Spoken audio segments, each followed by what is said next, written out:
ও দোস্ত, রাসূলুল্লাহ সাল্লাল্লাহু আলাইহি ওয়াসাল্লাম মদিনার কবরস্থানের পাশ দিয়ে যাচ্ছেন হেঁটে। মাররান নবী সাল্লাল্লাহু আলাইহি ওয়াসাল্লাম বিকবরাইন জাদিদাইন, দুটা নতুন কবর। প্রিয় নবীর মুজিজা ছিল তিনি মাটির উপরে দাঁড়ায়া কবরের শাস্তি দেখতে পেতেন। সুবহানাল্লাহ পড়েন। প্রিয় নবী সাল্লাল্লাহু আলাইহি ওয়াসাল্লাম কবরের উপর দাঁড়ায়া তিনি বলতেছেন, ইন্নাহুমা লা ইউআযাবান, এই দুই কবরওয়ালার আযাব চলতেছে। এরপরে প্রিয় নবীজি বলতেছেন, শোনো কেন আযাব চলে।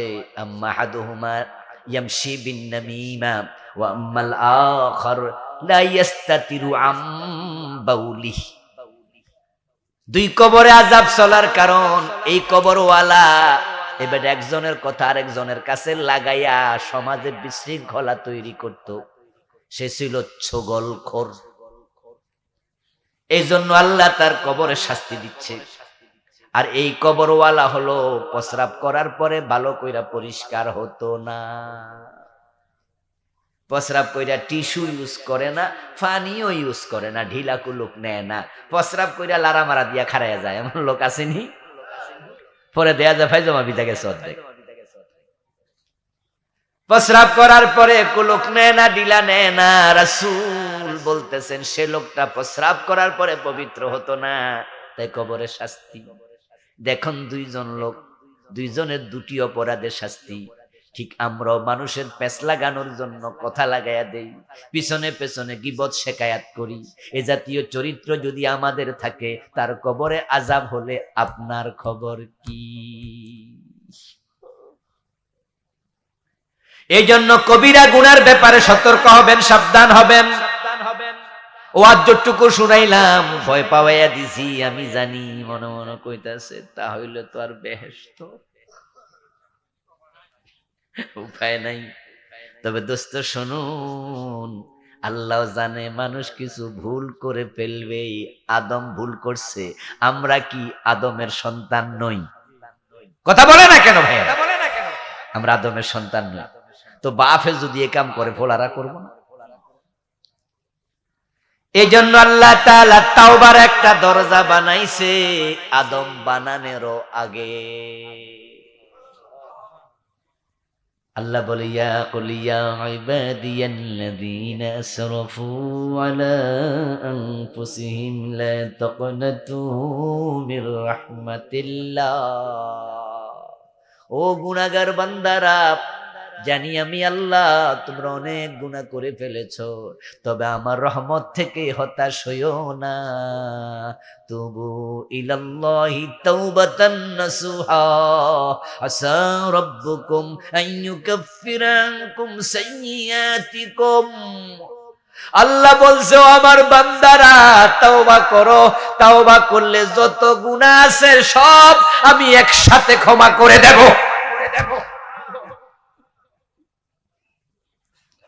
আত্তাইবু মিনাজ যামবি কামান লা যামবা লাহু। প্রিয় নবী সাল্লাল্লাহু আলাইহি ওয়াসাল্লাম বলছেন, মানুষ যতই গুনাহ করুক, যখন তাওবা করে আল্লাহ এমন ভাবে ক্ষমা করেন যেন সে গুনাহই করে নাই। হতাশ হবেন না, তাওবাকারী হন, আল্লাহকে স্মরণ করুন, অপরাধগুলো ছেড়ে দেন, ভালো কাজ করুন। কিছু কিছু ভালো কাজ আছে, সামাজিক কাজ, পরোপকার, বাবার খেদমত, আল্লাহর দ্বীন কায়েমের চেষ্টা, আল্লাহর পথে জিহাদ, মুজাহাদা, তাহাজ্জুদ, জিকির, আজকার, কোরআন তেলাওয়াত। আপনার ভালো কিছু আমল আছে যেগুলো আল্লাহ পছন্দ করে ফেলতে পারে। আল্লাহকে বারবার বলবেন যে আল্লাহ আমি গুনাহগার, মাফ করো। আল্লাহ আমার এই আমলটা তুমি কবুল করো। আল্লাহ তোমাকে আমি বড্ড ভালোবাসি। আল্লাহ তোমার দ্বীনের জন্য আমি জীবন দিতে রাজি আছি। এই মনটা ভালো করে ফেলবেন। গুনার পরেও আল্লাহর এমন কিছু বান্দা আছে যাদের অন্তরের দিকে তাকাইয়া আল্লাহ এমন আচরণ করবেন। প্রিয় নবীজি বলেন, হাসরের দিন কিছু আল্লাহর বান্দার অনেক গুনাহ আমল নামায় থাকার পরও আল্লাহ তাদেরকে একান্তে ডেকে হিসাব নেবেন। সব মানুষের সামনে আমল নামার হিসাব নেবেন না, তাদেরকে ডেকে রহমতের একটা চাদর দিয়া আল্লাহ ঘুরে ফেলবেন, অন্যরা তাদেরকে দেখবেই না। নবীজি সাল্লাল্লাহু আলাইহি ওয়াসাল্লাম বলতেছেন রহমতের চাদর দিয়ে ঢেকে, তারপর আল্লাহ তাকে এবার বলবে, ও বান্দা, অমুক দিন অমুক গুনাহ করছো, মনে আছে? বলবে হ্যাঁ।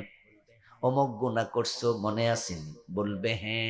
আল্লাহ গুনাহগুলো স্মরণ করাতে থাকবেন, আর আল্লাহর এই বান্দা মনে মনে ভাববে, শাস্ত্রে ধরা তো খাইয়াই গেছি, উপায় নাই। আল্লাহ যে শুধু গুনার কথা মনে করাচ্ছে, সে মনে করবে সে ধ্বংস হয়ে গেছে, জাহান্নামী হয়ে গেছে। তখন আল্লাহ তাকে বলবেন, বান্দা, তোমার এই গুনাহগুলো দুনিয়ায় গোপন রেখেছিলাম, আজকে গোপনে ক্ষমা করে দিলাম।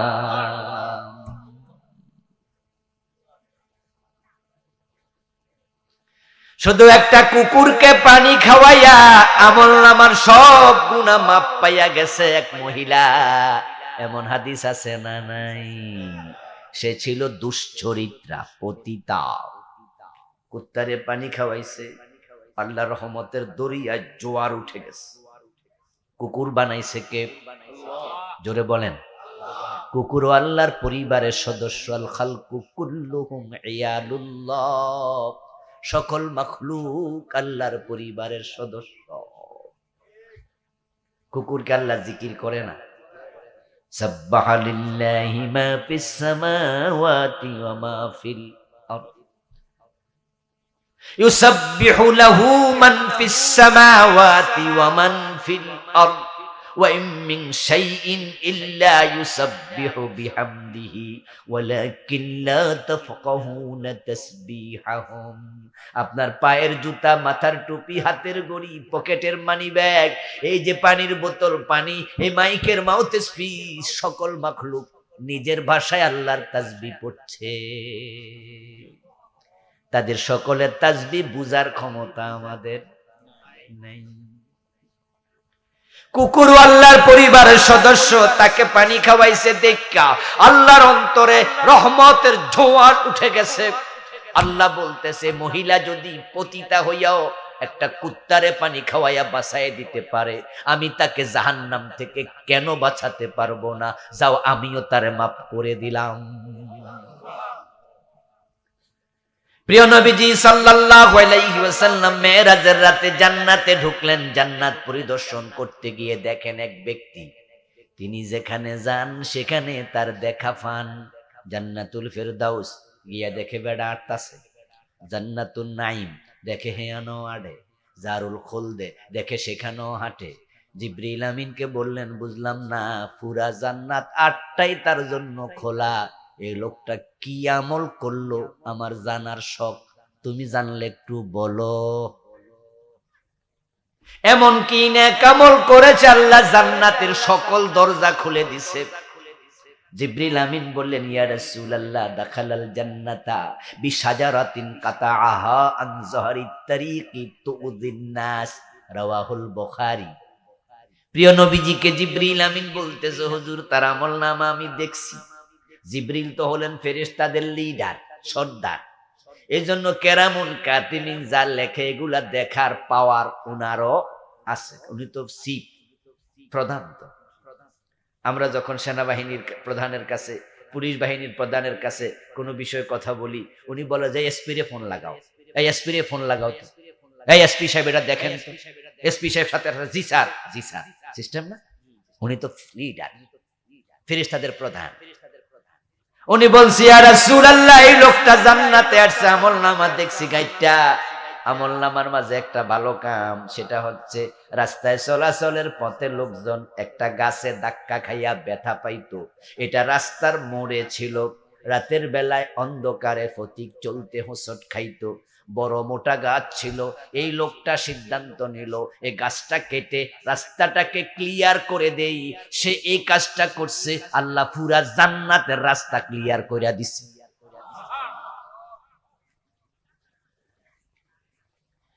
এজন্য আমরা অতি আশাবাদীও হব না, আবার আমরা হতাশও হব না। ওমর ফারুক বলতেন, আল ঈমানু বাইনাল খাউফি ওয়ার রাজা, ঈমান হলো আশা এবং ভয় দুটার মাঝখানে। কিন্তু বাংলাদেশের লোকেরা আশাই বেশি করে। এজন্য রহমান রহিম এই নামগুলো এত বেশি মুখস্থ করছে, শুনছে। আল্লাহ যে আবার কাহার, এটা অনেকে ভুলেই গেছে। যদি আল্লাহর কাহার নাম মানুষ না ভুলতো, গত 15 বছরে ইসলাম ওয়ালাদের উপরে জালেমরা এত জুলুম করতো না। আল্লাহ যে কাহার, জব্বার, আজিজুন যুনতিকাম, এই নামগুলো মানুষ ভুলে গেছে। কিন্তু আল্লাহ তাআলা বলেন যে না, আমি রহমান যেমন কাহার তেমন। যখন রহমত দেই 100 খুন করছে এমন লোকেরও আল্লাহ জান্নাত দিয়েছে, হাদিস আছে না? আবার শুধু ওই যে একটা মাল চুরি করছে চাদর, এর শাহাদাতও কবুল করে না, জাহান্নামে দিয়ে দিয়েছে। এখন আপনি এবং আমি চিন্তা করা উচিত, জানি না তো আল্লাহ কি আচরণ করে। আল্লাহরে কি আপনি এই কথা বলার সাহস আছে যে আল্লাহ বেডা 100 খুন কইরা জান্নাত পাইলে আমি তো খুন একটাও করি নাই, আমারে তো আরো আগে দিবে? এই কথা কইতে পারবেন? ইন্নাহু মান নাকাশা হালাকা। আল্লাহ কাহ্হার সূরত ধারণ করে যেদিন প্রকাশিত হবেন, সেদিন আল্লাহর নবীরা পর্যন্ত নাফসি ইয়া নাফসি বলে চিৎকার দেয়া শুরু করবে। কারণ তারা জানে আল্লাহ আজকে যাকে ধরে তাকে ছুটানোর ক্ষমতা কারো নেই। এই জন্য রহমতের প্রত্যাশী হবেন। যে কবিরা গুনাহগুলো আমরা সমাজে বেশি করি, ওই কবিরা গুনাহ আজ থেকে আমরা ছেড়ে দেব। এখন কবিরা গুনাহ কোনগুলো? ইমাম আয-যাহাবীর লেখা একটা বই আছে, বইটা পড়বেন। যারা বাংলা পড়তে পারেন সবাই পড়বেন, আমি নাম বলে যাই, সংগ্রহ করবেন। বইয়ের নাম আরবিতে আল কাবায়ের, বাংলা অনুবাদ হয়েছে কবিরা গুনাহ, লিখেছেন ইমাম আয-যাহাবী। ওই বইতে তিনি কবিরা গুনাহ লিখছেন 70টা। আপনাদের বাড়ির পাশে বইয়ের লাইব্রেরিতে গিয়ে বলবেন যে এই কবিরা গুনাহ একটা বই আছে, বলে এই বইটা একটু আইনা দেন তো। 2 দিন 5 দিন সময় দেন, 10 দিন সময় দেন, লাইব্রেরিওয়ালা ঢাকা থেকে নিয়ে আসবে। আর যারা অনলাইনে বই কিনতে পারেন, অনলাইন চালান, তারা রকমারিতে যাবেন, অনলাইনে পেয়ে যাবেন। বিভিন্ন অনলাইনের এখন অ্যাপ আছে, ওই অ্যাপে ঢুকবেন, অর্ডার দেবেন, আপনার বাড়িতে ঢাকা থেকে পাঠিয়ে দেবে কুরিয়ারে করে। বইটার নাম হলো কবিরা গুনাহ, 70টা আছে, পড়বেন। ছাত্র জীবনে পড়েছি। আচ্ছা, এই বইটা পড়ছেন এমন লোক তো এখানেও থাকার কথা 2-4 জন আসেননি দেখি? ওই যে পড়েছে অনেকে, পড়বেন আপনারা। কারণ যদি আপনি না চিনেন বাঁচবেন কেমনে? প্রিয় নবীজি সাল্লাল্লাহু আলাইহি সাল্লাম বলছে ইস্তানিবু ওয়াসসাবাল মুবিকাত, এমন 7টা বড় বড় ধ্বংসকারী কবিরা গুনাহ আছে। ও উম্মতেরা, আমি নবী মুহাম্মদ তোমাদেরকে বলছি, ধ্বংসকারী 7টা গুনাহ থেকে বাঁচতেই এগুলো তোমরা করিও না। 1 নাম্বার আশিরকু বিল্লাহ, আল্লাহর সাথে শিরিক করবা না, এটা কবিরা গুনাহ। বাংলাদেশে শিখেছি, আগে বুঝেছি, আর এবার 5 তারিখে নিজের চোখে কোরআনের বাস্তবায়ন দেখেছি। ক্ষমতার মালিক যে আল্লাহ, জনগণ না। ডক্টর ইউনূসের দিকে তাকাইলে বোঝা যায় না? আচ্ছা, ডক্টর ইউনূস ভাবছিল কোনদিন বেড়ায় সে বড় চেয়ারে বসে? আপনারা যারা শিক্ষিত সচেতন মানুষ, আপনারা তো বোঝেন 5 তারিখের আগে বেড়া যেটা ভাবতো সেটা হলো জেল যে কয় বছর হয় আল্লাহ। ইউনূসের বিরুদ্ধে কিছু মামলা ছিল নি? ছোট ছোট না বড় বড়? যদি ফতিটা 10-12 বছর করে জেল হতো, তাও 200-250 বছরের নিচে হইতো। ওই বেটারে বাংলাদেশে আনতো বিভিন্ন দেশ থেকে। কেন আনতো? হাজিরা দিয়ে, হাজিরা দেওয়ার জন্য হাইকোর্টে যাইতো। 8 তলায় এজলাস বসছে, উঠবে, লিফটের গোড়ায় গেছে, লিফট বন্ধ করে বিদ্যুৎ নাই। 84 বছর বয়স, হাইটা ওড়েন নিয়ে হাটটা তুলছে, উঠে দেখে এজলাসে হাকিম নাই। কই আইতা সামনে খারাই। এই যে বেজ্জতি, এই যে কষ্ট দেয়া, ওরে বুঝাইছে, এই মিয়া তুমি নোবেল লরিয়েট হলে কি আসে যায়, আমাদের বাংলাদেশে তোমার খবর আছে, সাইজ করবো, অপেক্ষা করো শুধু। ও বেটা মনে মনে ভাবছে আল্লাহ জানে কি হয়। আল্লাহ কয় না, বড় চেয়ারে আনতাছি, একটু দাঁড়া। আচ্ছা, 5 তারিখের আগে যে 36 দিন পর্যন্ত বিপ্লবের যুদ্ধ চললো, এখানে ডক্টর ইউনূসের সামান্য কোনো ভূমিকা ছিল? বেড়া পকেটে 2 টাকা দিছিনি? বেড়ার পোলামাইয়া কি যুদ্ধ করছে? রাস্তায় নামছিল? এবারে জানেও না কিছু, বেড়া যায় তো দূরে, বাংলাদেশ নিয়ে তো ভাবে না। কত আগে দেশ ছেড়ে সে চলে গেছে। কিন্তু এই দেশের পোলাপান বিপ্লব করলো, কইরা বেড়ারে এবার মোবাইল টোবাইল নাম্বার সংগ্রহ করে, স্যার প্লিজ আপনি আইয়া বইয়েন। ক্ষমতার মালিক কে? আল্লাহ কয় ইউনূস তোরে বসাইতেছি। আর যারা কইছিল 41, আল্লাহ কয় তোরা সব। তাহলে মাইক হাতে নিয়ে যারা বলতে এতদিন জনগণ সকল ক্ষমতার উৎস, এটা শিরিক করেছে। শিরিক থেকে তাওবা করা দরকার আছে না নাই? শিরিক নিয়ে আমি বই লিখেছি, বাংলাদেশে চলমান 29টা শিরিক লিখেছি। রাস্তায় আমার গাড়ি আছে, যাওয়ার সময় কালো গাড়ি থেকে নেবেন, শিরিক থেকে বাঁচবেন। বাংলাদেশে চলমান 29টা লিখছি। কত শিরিক হয়তো আপনি জানেনও না এটা শিরিক, কিন্তু আপনি করতেছেন। এবার বলুন তো, না যাই না বিষ খাইলে অসুবিধা আসেনি? মরে না, না জানলে কি হয়েছে? বিষ তার ক্রিয়া করবে। আপনি জানেন না এটা শিরিক, কারণ আপনি পড়েন নাই, আপনি শিখেন নাই। অথচ এলেম শিখা নফল না ফরজ? ফরজ থেকে দূরে ছিলেন আপনি, কেন শিরিক করলেন? ঈমান চলে যাবে। জাদু করো না, জাদু করো না। মানুষকে কালো জাদু করে, ব্ল্যাক ম্যাজিক করে কষ্ট দেয়, মানুষকে বিপদে ফেলে দেয় জাদু করে। নবী মুহাম্মদ সাল্লাল্লাহু আলাইহি ওয়াসাল্লাম কেউ জাদু করে অসুস্থ বানায় ফেলছিল এক ইহুদি, লাবিদ বিন আসাম। আল্লাহর হাবিবের চুল সংগ্রহ করে চিরুনির মাঝে চুলের গিট্টু দিয়া, তারপরে কূপের মাঝে পাথর চাপা দিয়ে রেখেছে। প্রিয় নবীজিকে এমন ভাবে জাদু করলো, আল্লাহর নবীর স্মরণ শক্তি পর্যন্ত লোপ পেল। অবস্থা এমন ছিল, তিনি কি করেছেন ভুলে যেতেন, কি খেয়েছেন ভুলে যেতেন। প্রিয় নবীজি একদিন ঘুমায় আছেন, অনেকটা ঘুম আর সজাগের মাঝামাঝি, কিছুটা হুঁশ আছে কিছুটা নাই, একবার অবচেতন নয়। এর মাঝে রাসূলুল্লাহ বলছেন, আমি দেখলাম দুজন ফেরেশতা এসেছে, একজন পায়ের কাছে বসলো, আরেকজন মাথার কাছে বসলো। দুইজন ফেরেশতা বসে তারা নিজেরা গল্প করছে। মাথার পাশের ফেরেশতাকে পায়ের কাছের ফেরেশতা জিজ্ঞাসা করুন আর কি হলো?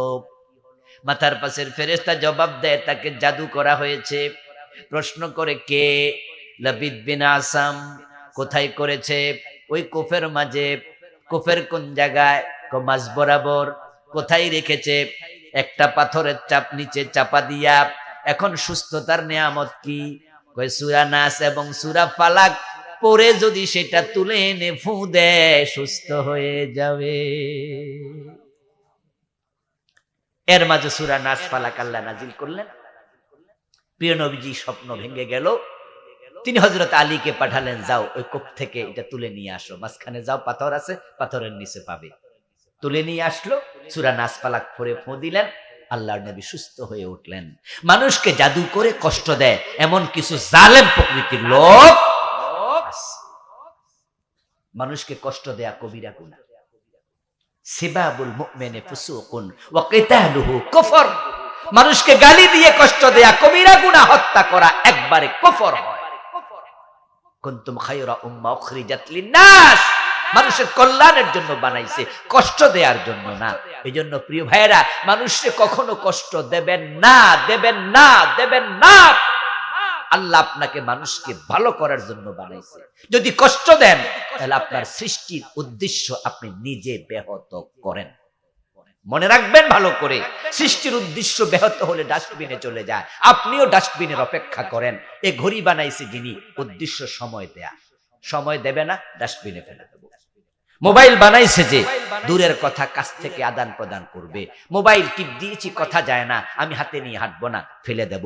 মাইক বানাইছে কথা লাউড করার জন্য, ছোট আওয়াজকে, মাইকে আওয়াজ করে না, ফেলে দেব।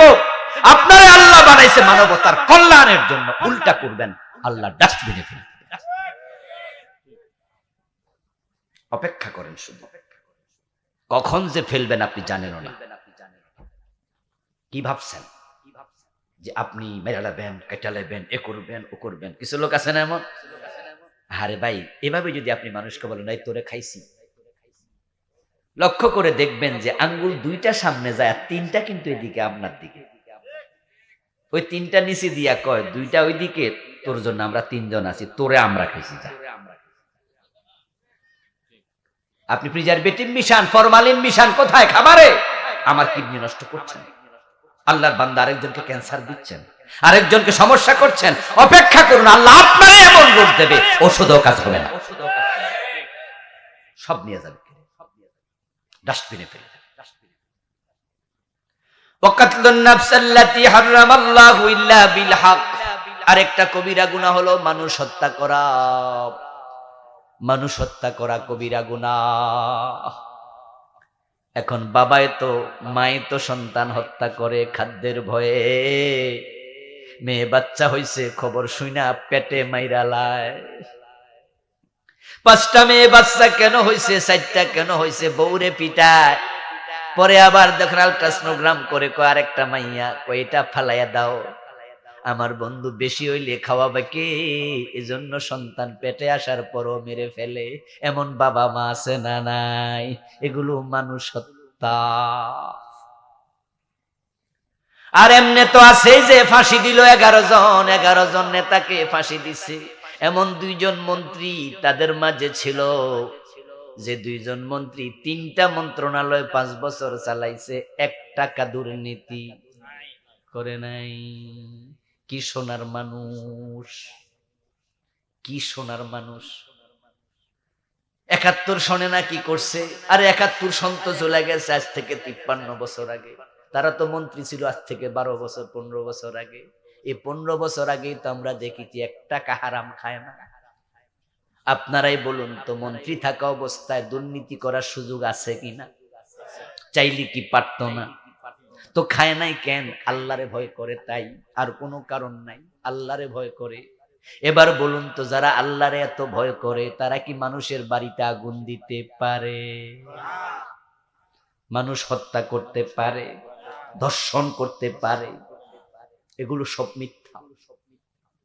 আল্লামা সাইদি রহমতুল্লাহ আলাইহি, ওনার ছেলে যখন মারা গেল বুলবুল ভাই, জানাজার নামাজে এসে তিনি একটা বক্তৃতা দিয়েছেন। সেদিন আমি হুজুরের সামনে ছিলাম হাজির, একবারে কাছাকাছি দাঁড়াইয়া শুনেছি। উনি বলছিলেন, আল্লাহর কসম, আল্লাহর জাতের কসম, 71 সনের কোন রকমের কাদা আমার গায়ে লাগে নাই।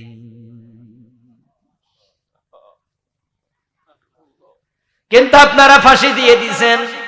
মানুষ হত্যা এত খারাপ, এত খারাপ। কালা রাসূলুল্লাহ সাল্লাল্লাহু আলাইহি ওয়াসাল্লাম, লাউ আন্না আহলাস সামাওয়াতি ওয়াল আরদ ইজতামাউ ফি দামিন মুমিন লাকাব্বাহুমুল্লাহু ফিন্নার। প্রিয় নবীজি বলেন, যদি একজন মুমিনকে আকাশ এবং জমিনের সব বাসিন্দা মিলে হত্যা করে, আল্লাহ এত রেগে যায়, ওই হত্যার অপরাধে সবাইকে একসাথে জাহান্নামে ফেলে দেবে। من قتل نفسا بغير نفس أو فساد في الأرض فكأنما قتل الناس جميعا। আর আয়াতে আল্লাহ বলে, তুমি অন্যায়ভাবে একজন মানুষ যদি হত্যা করো, মনে হয় দুনিয়ার 800 কোটি মানুষকে হত্যা করে ফেলেছো। ওমান আহইয়াহা ফাকান্নামা আহইয়ান নাস জামিআ। তার বিপরীতে যদি তুমি একজন মানুষকে বাঁচাইয়া দাও, তাম দুনিয়ার 800 কোটি মানুষকে বাঁচানোর সওয়াব পেয়ে গেছো। এজন্য মানুষকে বাঁচাবেন, হেল্প করবেন, ক্ষতি নয়, ক্ষতি নয়। যারা মানুষের উপকার করে না তাদেরকে আল্লাহ ভালোবাসে না। আর যারা মানুষের উপকার করে তাদেরকে আল্লাহ বড় মহাব্বত করে। হাসরের দিন আল্লাহর সামনে গেলে যারা মানবতার উপকারকারী ছিল না তাদেরকে আল্লাহ খোঁটা দেবে, খোঁটা। হাসরের দিন বলিবেন, খোদা, হে আদম সন্তান, তুমি মোর সেবা করনি, যবে চিনো রোগে অজ্ঞান। বলিবে মানুষ, হে প্রভু করো তার, আমরা কেমনে লইব তোমার পরিচর্যার ভার। বলিবেন, খোদা দেখনি মানুষ কেঁদেছে রোগের ঘোরে, তারি শুশ্রূষা করিলে তুমি সেথাই পাইতে মোরে। এটা কিন্তু কবির কবিতা না, এটা সহিহ বুখারীর হাদিসে কুদসি, জাস্ট অনুবাদ করছে কবিতা। আল্লাহ বলবে সেদিন, এই জান্নাত চাও? বলবেন হেদিন, আজকে যেমন কইছেন হ্যাঁ, হেদিনও করবেন হ্যাঁ। তো আল্লাহ বলবে, জান্নাত যে চাও, তোমার কাছে আমি ভিক্ষা চাইছিলাম, দিছিলা? আর ওষুধ কেনার টাকা চাইছিলাম, দিছিলা? ক্ষুধায় কাতর ছিলাম, একটু খাবার টাকা চাইছিলাম, দিছিলা? অসুস্থ ছিলাম, সেবা করছিলাম? পানি চাইছিলাম, দিছিলা? মানুষ বলবে, আল্লাহ বলেন কি, আপনি চাইলে সব দিয়ে লাইতাম, আপনি আবার কবে চাইলেন? আল্লাহ বলবে, ওই যে গরিব চাইছিল তাকে দিলে আমি আল্লাহকে দেয়া হতো। মান তাসাদদাকা বিআদলি তামারাতিন মিন কাসাবিন তাইয়্যিবিন ফাইন্নাল্লাহা ইয়াতাকাব্বালুহা বিয়ামিনিহি ওই যে গরিব হাত পেতেছে, প্লেট পেতেছে, কাপড় পেতেছে, দুহাত বাড়াইছে, ভাই 10টা টাকা দেন, 10টা টাকা দেন। রাসূলুল্লাহ সাল্লাল্লাহু আলাইহি ওয়াসাল্লাম বলেন, এটা সহিহ বুখারীর riwayat, যখন তুমি গরিবের প্লেটে দেবে, গরিবের হাতে দেবে, তোমার কামাই যদি হালাল হয়, গরিবের হাতে পড়ার আগে স্বয়ং আল্লাহ ডান হাত বিছায়া দেয়। আরে ভাই, কুকুর হচ্ছে সর্বনিকৃষ্ট মাখলুক, যে থাকলে ফেরেশতাও যায় না। ওই কুত্তারে পানি খাওয়াইলে যদি আল্লাহ পতিতারে ক্ষমা করে, আর মানুষ হলো সৃষ্টির সেরা মাখলুক, তার উপকার করলে আল্লাহ কত খুশি হয়। মানুষের উপকার করবেন তো ইনশাআল্লাহ, যতটুকু পারেন করবেন। যখনই যেখানে থাকেন একটু চান্স পাইলে উপকার করে দেবেন। অনেকে বেশি কিপটেন, সামর্থ্য থাকার পর উপকার করতে চায় না। ওয়াকলুর রিবা, সুদ খাইও না, সুদ খাইও না। রাসূল বলছে সুদ ছেড়ে দাও। সুদ নিয়ে কিছু কথা বলে ফেলেছি, আজকে আর এই বিষয়ে বলবো না। যারা সুদে টাকা লাগানো আছে, আজকে থেমে যান, সিদ্ধান্ত নিয়ে বাড়ি যান, আজ থেকে আর সুদ খাবো। আল্লাহ তৌফিক দান করুক, আমিন বলেন ভাইয়েরা।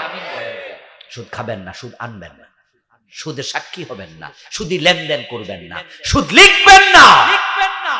লাআনা রাসূলুল্লাহ সাল্লাল্লাহু আলাইহি ওয়াসাল্লাম আকিলার রিবা ওয়া মুকিলাহু ওয়া শাহিদাইহি ওয়া কাতিবাহু ওয়া ক্বালাহুম সাওয়াউন। যে সুদ খায়, যে সুদ দেয়, যে সুদ লিখে, যে সুদের সাক্ষী থাকে, প্রিয় নবীজি বলেন সবগুলা সমান অপরাধী, অপরাধী, তাদের উপর আল্লাহর লানত, আল্লাহর লানত। কম খাবেন, হারাম খাবেন না, কম খাবেন। হালাল টাকা যদি কোটি কোটি টাকা আসে, ওসমানের মতো ধনী হয়ে যান, অসুবিধা নেই। আর হালাল টাকা আসবে না, না খেয়ে থাকেন, উপাস থাকেন। ইসলাম রোজা রাখতে শিখাইছে, আপনাকে ট্রেনিং দিচ্ছে। 1 মাস রোজা রাখো, প্রয়োজনে অন্য মাসে উপাস থাকো। কেন আপনার পাজার অজিব লাগবে? সাইকেল কি এনাফ নয়? রিক্সা কি এনাফ নয়? পায়ে হেঁটে অফিসে যান, পাজার অজিবে চলবেন। আর হালাল টাকা আসবে, বিমান কিনবেন, ইসলাম নিষেধ করবে না। মনে মনে বলবেন, হুজুর আমরা গরিবেরা গরিব থাকতাম, এটাই বুঝি ওয়াজ।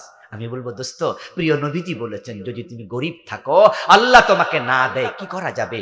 আল্লাহর বন্টন এটা, তুমি ধৈর্য ধরো, হালাল হিসাবে যতটুকু পাও খাও, আল্লাহ ধনীদের 500 বছর আগে তোমাকে জান্নাত দেবে।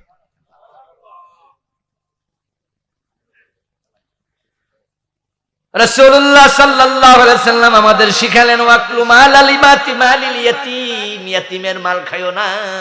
যাদের সাথে ইয়াতীম আছে সাবধান। ইয়াতীমের মাল খাওয়াকে কোরআনে আল্লাহ বলছে পেটে আগুন ঢুকানোর মতো। মা বাবার অবাধ্য হবেন না।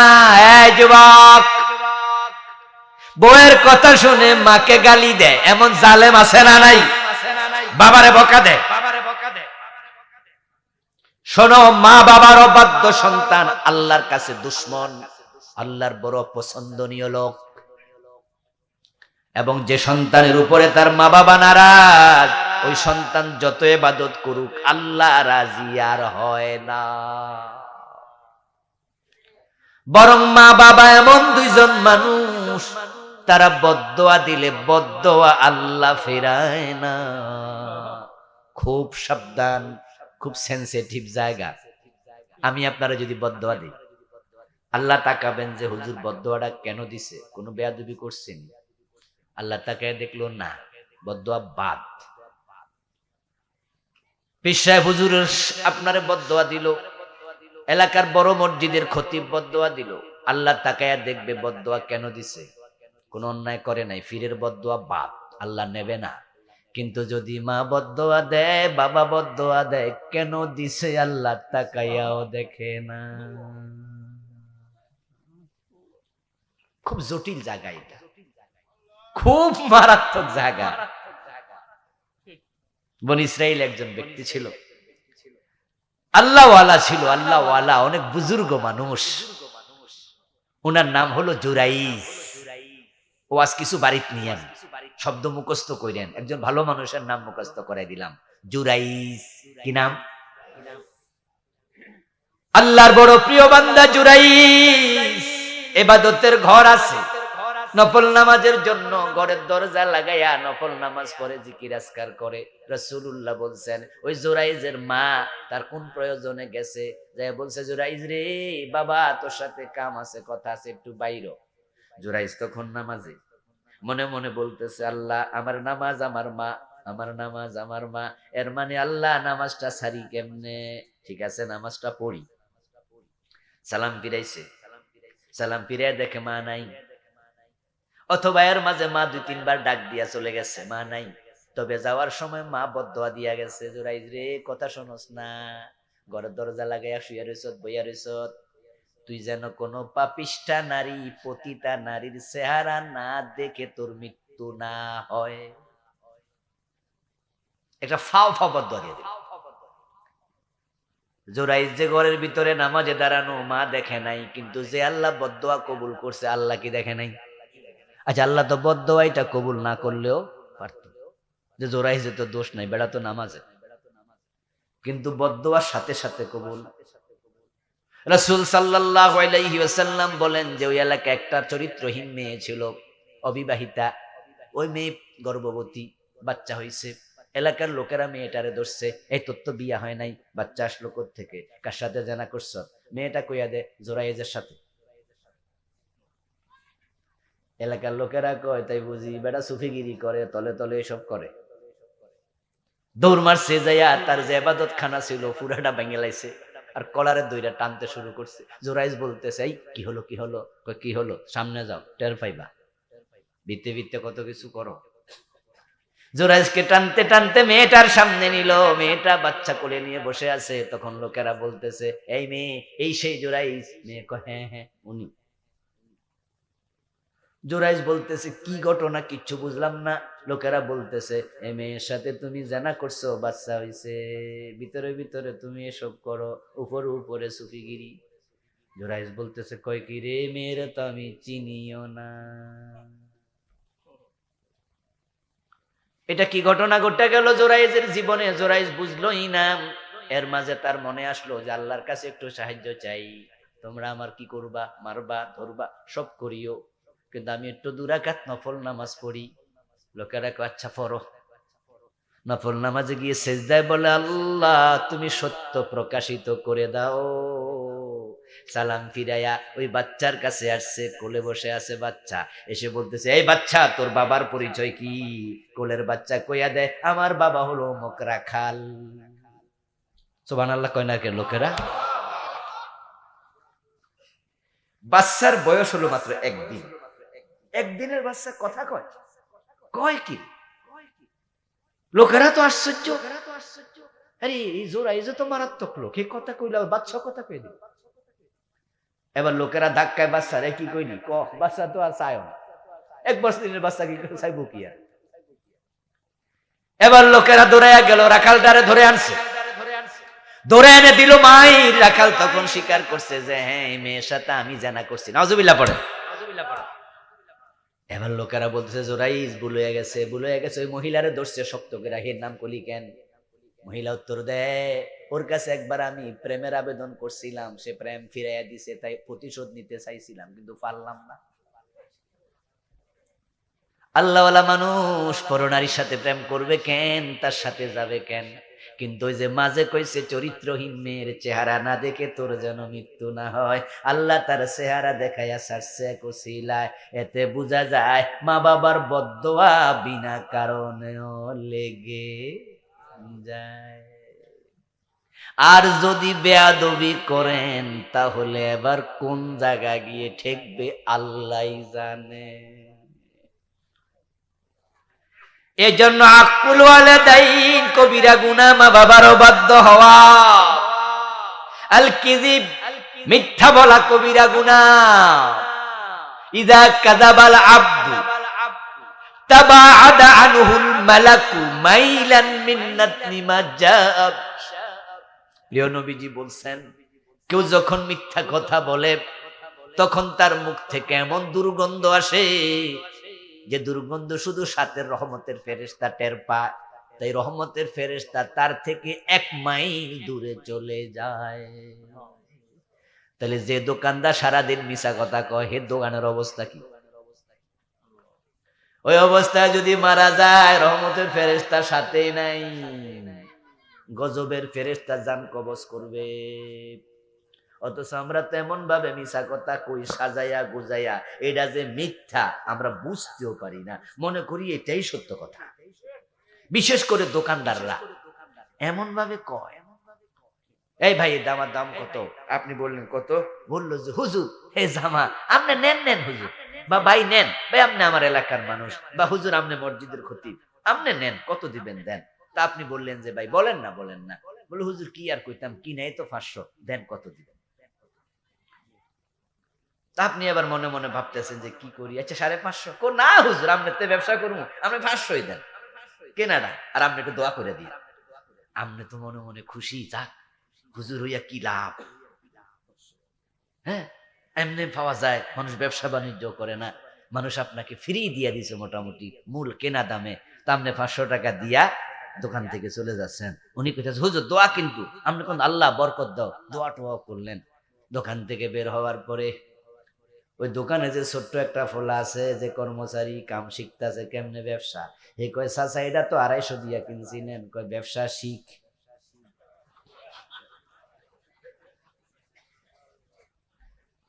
কইটা তো 250 টাকা কিনা, আমরা যে 500 করেন, মানে ব্যবসা শিখবেন। কারণ হুজুরে যদি 500 না কইতাম হুজুর দিত না, সোজা মানুষ তো বিশ্বাস করে লাইছে। তবে দেখিস আবার সবাই লোকে কোশ না, কিন্তু কিছু লোক আছে বুঝা লাইব এটা যে 500 না, কিন্তু হুজুর মানুষ তো বোঝে নাই, ভাবছে আমি খুব চালাক। আসলে কি চালাক নাকি ব্যাককল? ঠকাইলো না ঠকলো? নিজেকে ঠকাইলো। পুরো 250 টাকা হারাম হয়ে গেল, পুরো 250 হারাম মানে। قال رسول الله صلى الله عليه وسلم كبرت خيانة أن تحدث بأخيك وهو لك به مصدق وأنت به كاذب। প্রিয় নবীজি বলেন সবচেয়ে বড় খেয়ানত, বিশ্বাসঘাতকতা হলো তুমি তোমার ভাইয়ের সাথে এমন কথা বললে, তোমার ভাই ভাবছে তুমি সত্য বলেছো, অথচ তুমি মিথ্যাবাদী। সে তোমাকে সত্যবাদী মনে করে দাম দিছে, তুমি তার বিশ্বাসের মর্যাদা দিতে পারো নাই। তুমি বিশ্বাসঘাতক। মিথ্যা বলবেন না, ঠকবেন, প্রয়োজনে ঠকাবেন না। গীবত করা কবিরা গুনাহ, গীবত করবেন না। গীবাতু আশাদ্দু মিনাজ জিনা, গীবত জিনার চেয়ে জঘন্য। আমাদের এলাকায় গীবত আসেনি? আছে, মানে এর চেয়ে মজাদার কোনো খাবার নাই যেটা আমরা নিয়মিতই খাই। নাউজুবিল্লাহ। ফোলা মাইয়া বা বাবা একসাথে বৈশা মদ খায় না, মদ খাওয়া হারাম, গীবত করাও কি, কিন্তু সবাই এক টেবিলে গীবত করে। হুজুরও করে, ফিরও করে, বউ করে, বেডা করে। আহারে নামাজ ছাড়ে না, পর্দা ছাড়ে না, 5 ওয়াক্ত নামাজি, তাহাজ্জুদ গুজার, পর্দা করে, শরী পর্দা, কিন্তু টেবিলের মাঝে বইয়া গীবত করে। কেমনে গীবত করে? বউ কয় শুনছেন নি, জামাই রে কয়, তো জামাই কয় কি হইছে? জামাই কিন্তু ফিসা, জামাই কিন্তু ভালো বক্তা, বড় হুজুর। বউ কইতাছে রাতের বেলা খাইতে বইয়া যে আপনার ভাইয়ের বউ আমার এটা কইতে পারেনি। তখন এবার উনি কয় যে কি কইছে? কইটা কইছে। কি এই কথা কইতে পারেনি? বেডির মুখে যা মন চায় বেডি তাই কব, এসব চলবে না। তখন ওই ফোলা যেটা মালানা, হেও কয় হ্যাঁ চাচি আম্মা আসলে খারাপ, মাইয়াটা কয় হ্যাঁ এই মহিলা আসলে আগ থেকে খারাপ। সবাই মিল্লা শুরু করছে। শয়তান হাততালি দিয়া কয় সামান্য আগুন লাগাইছাম, এখন দাউ দাউ করে জ্বলতেছে।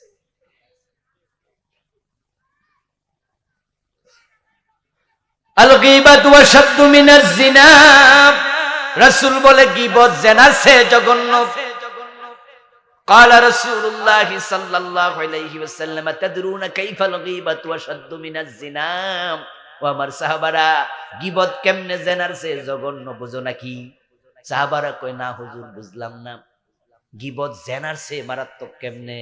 রাসূল বলে শোনো, ইন্নাল আবদা লায়াজনি, ব্যক্তি জিনা করে, সুম্মা ইয়াতুবুল্লাহ, তারপর তওবা করে আল্লাহর কাছে, ফায়াতুবু আলাই, আল্লাহ তওবা করলে জিনার গুনাহ maaf করে দেয়। কিন্তু ইন্না সাহিবাল গীবা লা ইউগফারু লাহা হাত্তা ইয়াগফিরাহা লাহু সাহিবুহু, গীবত যদি করে তাহলে যার গীবত করছে সে ক্ষমা না করলে আল্লাহ ক্ষমা করে না। আচ্ছা আমরা মাঝে মাঝে মরা মানুষের তো গীবত করে নেয় নাকি? যে এর কাছে মাফ চাইবেন কেমনে দেখা হইব নি? কি বিপদ! আর শেখ হাসিনার যে গিবটটা আমরা করি, খালেদা জিয়ার করি, আচ্ছা মাফ চাইতে যাইতে পারবো নি হে ঘরে? ঢুকতে দিব নি? হের গিবত করলে তো আরো মুসিবত।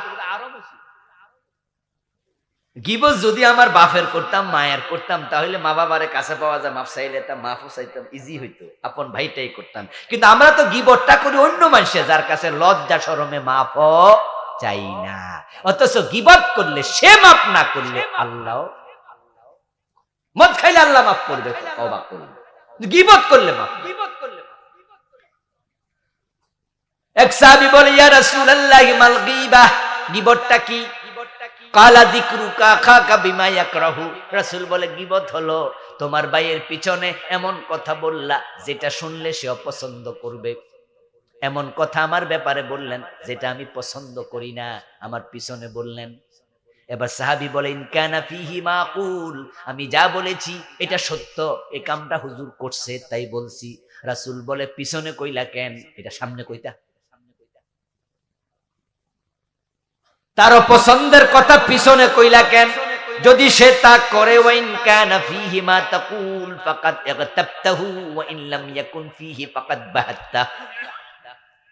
যেই কথা তার পিছনে বলছো সেটা যদি সে করেই, তাহলে পিছনে বলাতে হলো গীবত। আর যদি সে না করে তাহলে হলো বহতান, অপবাদ, এটা আরো বড় গুনাহ। এজন্য আমরা অন্যের পিছনে কথা বলবো না।